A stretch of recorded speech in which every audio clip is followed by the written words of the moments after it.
Lorsque l'épidémie d'Ebola a été déclarée dans la province de l'Équateur en RDC, MSF a voulu mettre toutes les chances de son côté pour arrêter l'épidémie.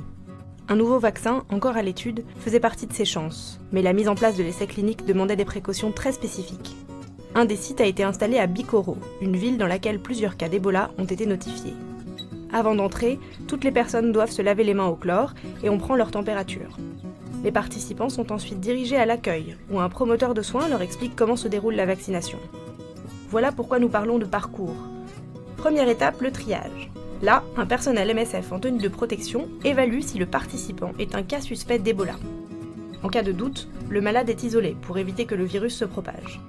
Après le triage, le participant passe au consentement éclairé. L'étape suivante est l'éligibilité, où le personnel médical s'assure qu'il n'y a pas de contre-indication pour la vaccination. Vient alors le moment de l'injection. Le vaccin à l'étude doit être conservé entre -60 et -80 degrés. Cela nécessite un congélateur spécifique, appelé l'Arctec. Le vaccinateur injecte le vaccin dans le deltoïde, un muscle situé au niveau de l'épaule. Les participants restent ensuite 30 minutes en observation, pour vérifier qu'il n'y ait pas de réaction allergique. Un promoteur de soins explique le déroulé des prochains jours, les visites de suivi et la conduite à tenir en cas d'effets secondaires. Cette vaccination vise seulement certains groupes jugés à risque.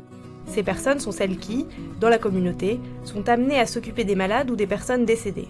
La vaccination vise donc tous les contacts d'un cas confirmé d'Ebola et les contacts de ces contacts.